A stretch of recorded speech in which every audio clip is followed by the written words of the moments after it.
We are just 10 days away from the ICC T20 World Cup 2024 for this side, which is the Dutch. And we all know what Netherlands holds in the ICC format in the recent past. Has surprised a lot of teams.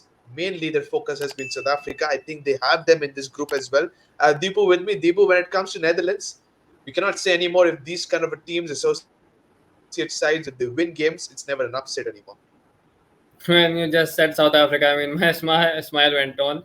So, yeah, I mean, all these both these teams have been placed in the same group, and I'm excited to, actually see a group of death in before the Super 8 kicks in. So, yeah, I'm really excited for this particular group, with Sri Lanka, Bangladesh, and all these sides placed in one group. So, yeah, I mean, Dutch, they are simply predictable. Absolutely. It's a group of death. I'm not just you, but most of them have said this group is a group of death. We'll come to the schedules, but starting with, let's take a look into the squad for the Netherlands team.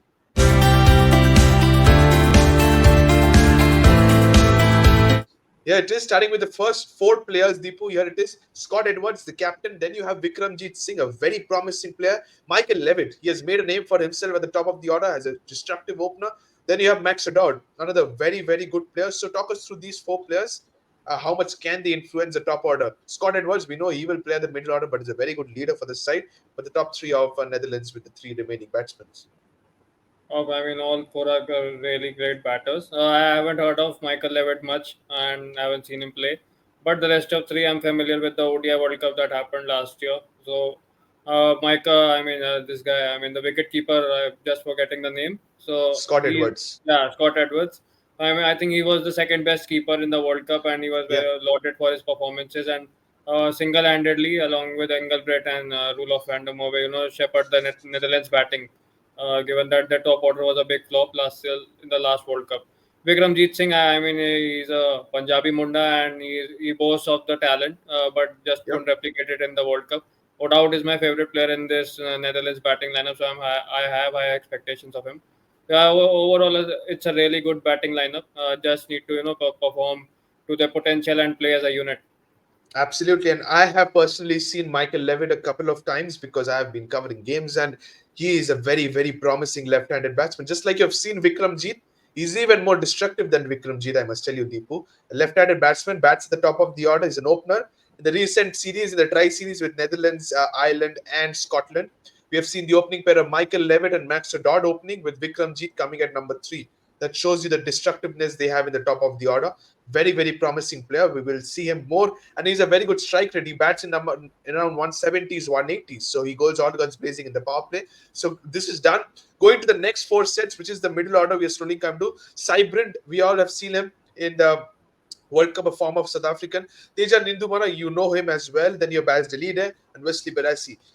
Experience all over. How do you look into the middle orders for the Netherlands? I mean, veterans. All four are veterans. I mean, Nida Manuru, we saw him scoring 100, I guess. He was just before the World Cup. Engelbrecht, we have seen how he saved Netherlands a couple of times. Bas de Leida again. Yeah, I mean, he was also in the fray to picked up in the IPL. So just the performances in the World Cup speak for himself. Barisi, I mean, he has been playing forever for these guys. I mean the 2016 T20 World Cup, and he's here back again, for nearing 40s and still in the Dutch squad. So I feel plenty of plethora of experience for these guys, and I'm expecting these guys to do well. Absolutely, you're expecting these guys to do well. Everyone does expect, and as I said, now we have come to eight players. We all know most of them. Plus, they have played relatively very well in the games they have played in the international circuit. Going to the lower order section now, you have Aryan Dutt, who is also one more player, very, very good off spinner. You have Daniel Doram, a debutant who made in the Tri Series, a left arm orthodox bowler, similar to somebody you remember, Deepu, I believe, South African Fungiso. You remember the left arm Yeah. orthodox bowler? Similar to him is Doram, left arm orthodox bowler. Tim Pringle is another leg spinner you have in the side, and Logan Van Beek. He is very, very versatile. Talk us through the players you know in this side. I'll explain the other two. Oh yeah, I mean Daniel Doram, I haven't heard much of him. I've seen Tim Pringle there in the World Cup in 2022 Australia. Van Beek again, he can muscle down with the batting and as well as a Yep. really great bowler. Aaron that we saw in the game in the coming games. I mean, he took wickets in almost all the games, barring the India game, and I think it was his best performance game against Pakistan or England, if I'm not Correct. wrong.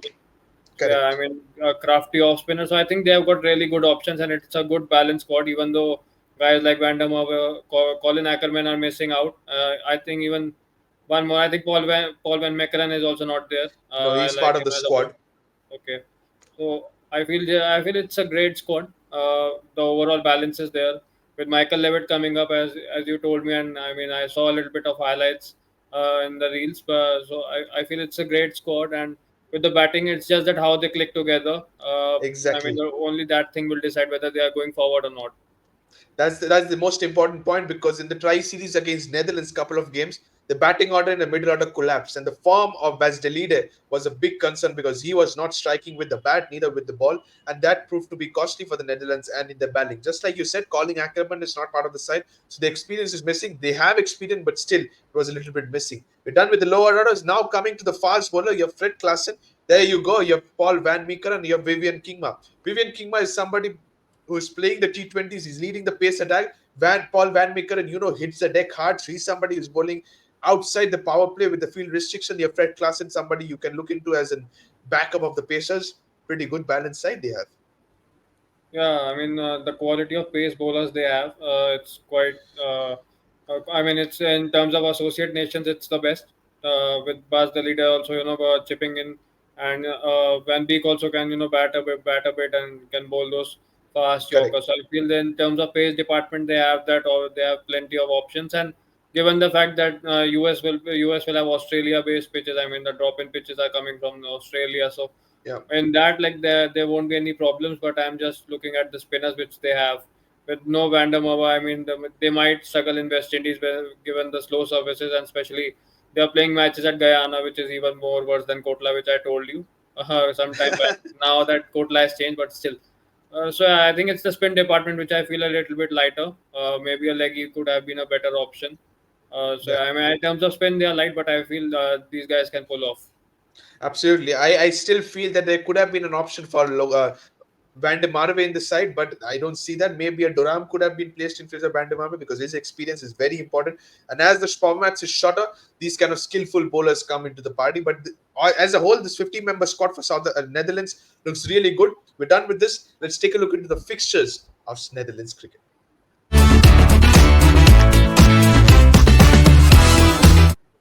As you said, Deepu, at the beginning of the show, this looks to me the group of death. Indeed, it is. The start proceedings with Nepal, which I think they can somehow get over the line. Then comes their most favorite side, South Africa, along with the two teams, whom I can say when they face each other, it's going to be definitely an El Clasico. Bangladesh versus Sri Lanka. But as a whole, how do you sum it up for Netherlands? Do they have a chance to somehow sneak into the second spot? It's quite tricky to be honest. Nepal again, it's a really good side, and they have the spinners and they bank on their spinners. Being an Asian side, that is quite logical to bank on their spinners. With Lami Chane also, back in the schemes, although the visa issues are there, we don't know that whether he'll be there leading the I side or think not. his visa has been rejected, so he Yeah, I probably mean, will not be part of the side. yeah, it's unlikely that he wouldn't be there. So apart from him, I mean, they have quality spinners, and even though they are playing at the last, so maybe the play two associate nations playing. I mean, it's mouth watering. But even though on the basis of skill set, I feel Netherlands will come on top. South Mhm. Africa again. Yeah, this is a different South Unpredictable. African side. Yeah, this is a different South African side to what it was in 2022. With no Temba Bavuma, who is a free wicket in the T20s, with him not being there. So it can be tough, and some things they don't repeat. Even though they won the one Absolutely. ODI game, but I don't see that repeating again.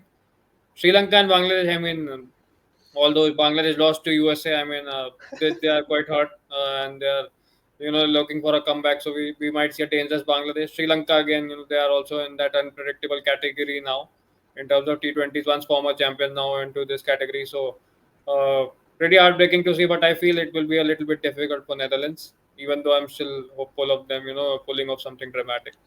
Okay, you still feel that it will be a little bit difficult for Netherlands to get into the top two. I somehow feel so because it's a different South African side. Maybe Sri Lanka might sneak into the second spot, or maybe Bangladesh. But it's cricket. It's cricket is a funny game. We might just see anybody sneaking into whenever required. We're done with this. Let's take a look at the last three times Netherlands faced the ICC T20 World Cup, where they ended.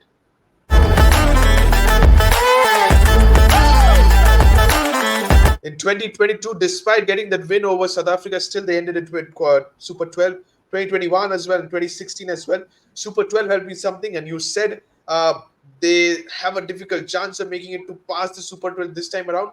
So is it be same result in 2024 as well, Deepu? Yeah, I mean, looking at the group stages and also the fact that there aren't any minnows in this T20 format. I mean, anyone can beat anybody can beat anybody. We have seen in the Hmm. recent past with Pakistan losing to Ireland, Bangladesh losing a series to USA, which was never ever heard of.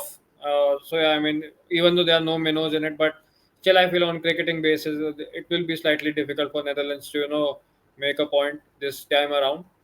It's just that being on hopes and given the fact that if they play collectively as a unit, they can bulldoze anyone. They can give a tough fight to anybody. Yep. We need to look at the things that how it pans out. Absolutely. That's something which Netherlands needs to think about. Take one game at a time and then see how do you land in every single game. We're done with this. Now comes the top five players to watch out for. And here's what I've chosen.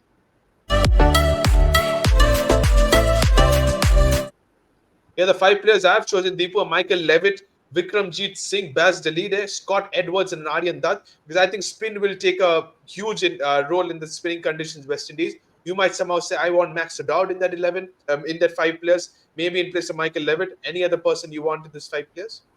I mean, Max Woodard is one of my favorite players, as I mentioned earlier. So yeah, I'll go. I'll drop Vikramjit this time. I'll go with Max Woodard. I like his technique and all those stuff. So he comes in, and even I like my Paul Van Meckeren as well. I'm fond of him as Okay. associate player. So cannot find the place because Scott Edwards. I mean, he's a great batter and a great keeper too, and someone who was the second best keeper in the ODI World Cup is itself an Absolutely. achievement. So I mean, there are plenty of players which I'm really excited to see and very fond of, but still, I'll add Max out and I would drop Vikramjit Singh. Okay, so you would bat Max it out in place of Vikramjit Singh. Maybe a sixth player could be a Van Meekeren out of these five players. That pretty much sums up the five players to watch out for. Now let's take a look into the leaders. Who are there for Netherlands side?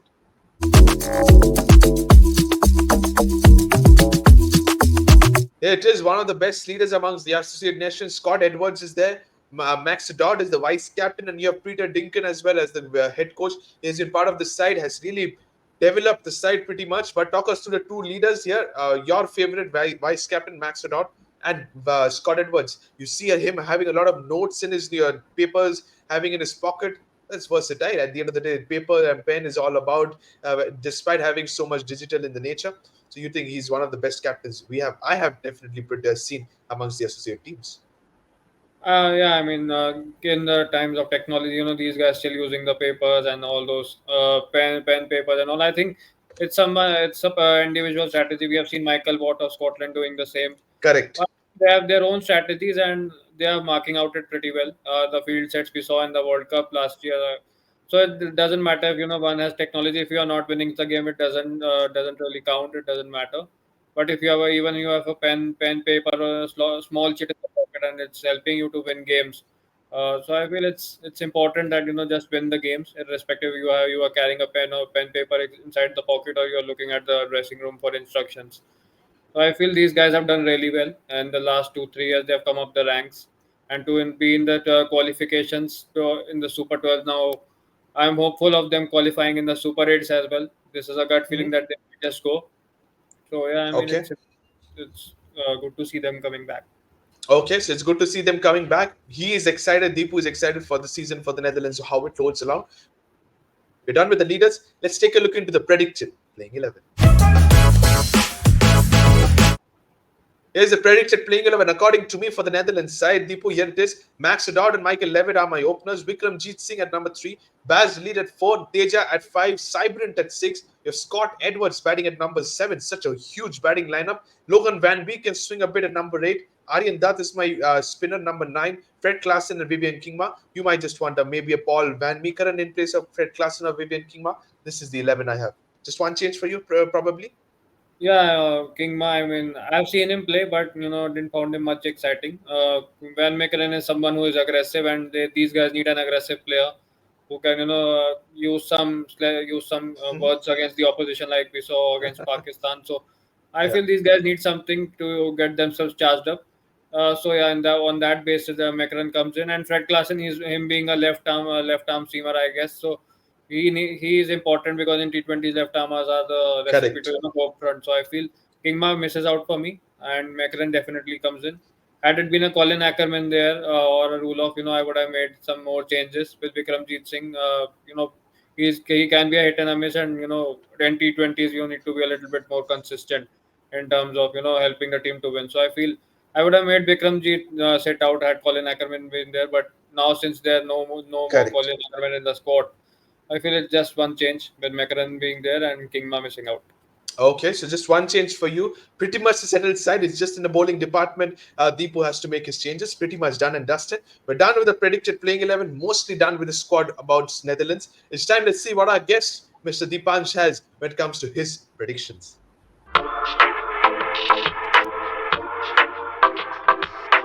Here is the predictions for you for your top four players, top four teams to go on to the semi-finals: India, Australia, England, and West Indies.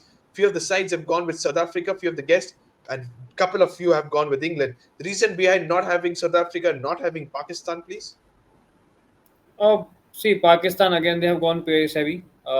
Given the fact that in West Indies you need spinners, and Shadab Khan hasn't been in that form. He's not been at the greatest of form. Yeah, Yeah, Usama Mir is not there, and I think Imad Wasim, even though he's got plenty of experience playing in the West Indies, but coming out of retirement can be a difficult. And in the World Cup, it's even more big pressure than playing in the PSL or a normal T20I series at home. So that's the reason that I can see many of them haven't picked up, and that's the reason I have also not picked them up because it's the okay, pacers who can, if they do the damage up front, then you can win the game. But if they go for runs, which they will go eventually at some point of time in the World Cup. So what are they? What is their plan B? That is the big question, and I feel, which they haven't looked upon it.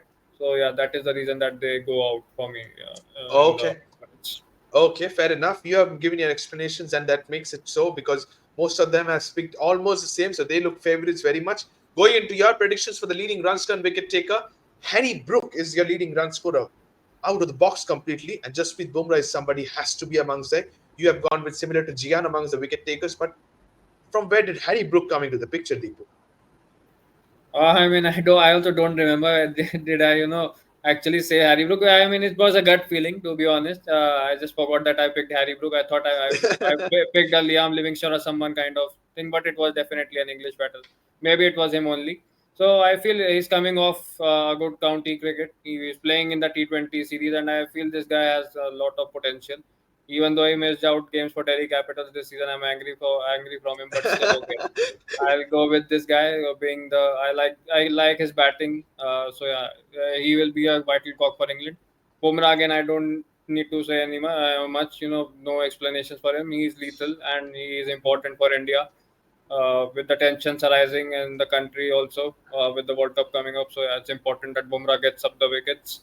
So yeah, these two are my key players, for their respective countries. Okay, so your key players for the respective countries are these two players, and you've summed it up. You've gone with an Englishman, you've gone with an Indian. We will see what is your predictions. It's time, ladies and gentlemen. Let's go on to the predictions time now and see what Deepu has. It's time for the champions, and you've gone with the home side, the mighty West Indies, Deepu. You're from India. Where is Team India? Where is they? But you've gone with the mighty West Indies. No brainers, I think, but because they're a powerful unit. Let us know your reasons behind that.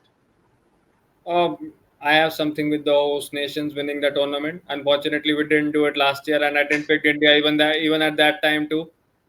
Just hoping that that it's the opposite that we win this time around, so you can take it as a jinx as well. But Okay. looking at the situations, West Indies looks a lethal side, and playing at home, these guys are the best. Playing at home, and they also have the experience of playing in the USA, Lauderdale. They've traveled to America, play in that stadium in Florida, and now with many Mhm. more stadiums being built.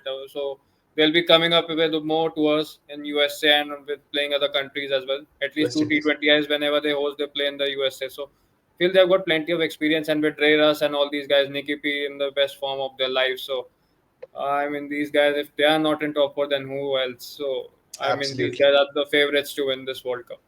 Okay, they are the favourites to win the World Cup, says mighty West Indies. We're done with this prediction. Let's take a look at the trivia question we have for Deepu. Deepu, here is your trivia question with regards to Netherlands team. I'm sure you will get this one. Name the player who was the fielder in the dismissal of David Miller in the T20 World Cup 2022. Who took that catch? Was it Bas de Leede? Was it Roland van der Marwe? Was it Scott Edwards? Or was it Max Sedal? It was Roloff, Pandem Miller edged one at short point leg, and it was a steepler of a catch. So I saw this match in the morning, and I mean, I was surprised to see that even this could happen, and Pakistan could qualify for the finals. Beg your pardon, for the Kudrat semis ka and get to nizam. the finals. So, I mean, I was just just cursing, why did India do that in 2021? Why Afghanistan didn't help us? So, yeah, coming to the game, it was a best game of the tournament after Yeah, the India Pakistan game. So with this guy, I mean Roloff Vendome, that's why I call him as a big unit, and playing against South Africa, his country of birth, and absolutely. taking that catch under pressure, defending a 160 at a slowish Adelaide wicket. I mean, it was a really great catch and a really good game of cricket. Absolutely. So you have summed it up. Absolutely nailed it. It's Roller van der Marwe at deep fine leg. He took a running catch going to his tracking back, and there was a dismissal of David Miller. That sums it up. Thank you so much, Deepu. That concludes the show of Netherlands Squad Analysis 2024 about the T20 World Cup. Thank you so much, Deepu. Thank you to all the viewers for watching this video. Don't forget to subscribe to Fifth Umpire. Press the bell icon as well. Till then, thank you so much, and bye bye.